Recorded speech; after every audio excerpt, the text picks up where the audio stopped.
کوئی پرچھائی میں یا کہیں پر بھی نظر آئے وہ یسوع مسیح تھے. جیسے سدرک میشک ابدنجو کو آگ کی بھٹی میں یسوع مسیح نظر آئے, اعلیٰ زادے کی صورت کی مانی.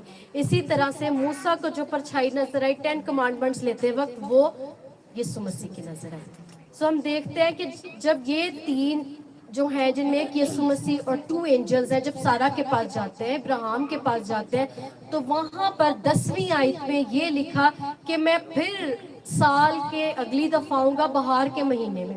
اور جب ہم اس کی کنگ جیمز ٹرانسلیشن کرتے ہیں تو اس میں لکھا کہ I will come to you in the season of life, in the time of life.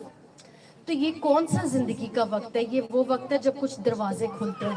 یہ ہر سال کھلتے ہیں, یہ ہر سالگرہ پہ کھلتے ہیں دروازے.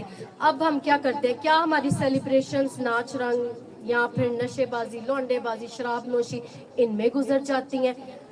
پوری بائبل میں ہمیں برتھ ڈے سیلیبریشن کا کوئی ایسا اسپیسیفک ریفرنس نہیں ملتا کہ یہ آیا کرنی چاہیے نہیں کرنی چاہیے, لیکن ہمیں خروج کی کتاب میں ملتا ہے جہاں پر ایجپشنز جو ہیں وہ سیلیبریٹ کرتے تھے برتھ ڈیز کو, اور وہ اپنے ڈفرینٹ گاڈس کو ورشپ کرتے تھے ڈفرینٹ کائنڈ آف مینرز میں.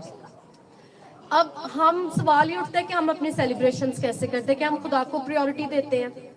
ہم شادیوں پہ, بیاہوں پہ, سالگرہوں پہ, whatever function we are celebrating, ہم اس پہ کس کو پریورٹی دیتے ہیں؟ جو دروازے کھلے ہیں ان کی کوئی ویلیو ہی نہیں کرتے, یا پھر ان کی ویلیو کرتے ہوئے ان بلیسنگز کو ریسیو کرتے ہیں؟ کیونکہ کوئی بھی اسپرٹ بغیر کسی پورٹل کے, بغیر کسی دروازے کے نیچے کو نہیں آ سکتی. سو اٹس مین کچھ دروازے کھلے ہیں. وہی دروازے ہر سال سالگرہ کے وقت کھلتے ہیں. ہمیں چاہیے ہم ویجیلنٹ ہو کے پیرنٹس 3 دن یا 1 دن روزے میں جائیں اس اسپیشل بچے کے لیے کہ خداوند جو مقصد, جو ویژنز تو نے اس کی زندگی میں رکھے ہیں وہ پوری ہو.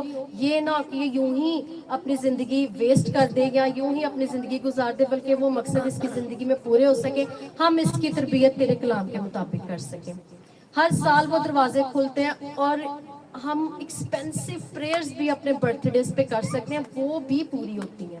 اور اگر ان ٹائمز کو مس کر دیتے ہیں تو وہ اس سال کا ہمیں دوبارہ ویٹ کرنا پڑتا ہے. اٹس ناٹ دا تھنگ کہ ہم پریئر کر نہیں سکتے, لیکن کچھ ٹائم اسپیسیفک ہوتے ہیں, کچھ وقت ایسے خداوند نے مقرر کر دیے ہوتے ہیں جن پہ کچھ اسپیسیفک دروازے اسی پرسن کے لیے کھلتے ہیں.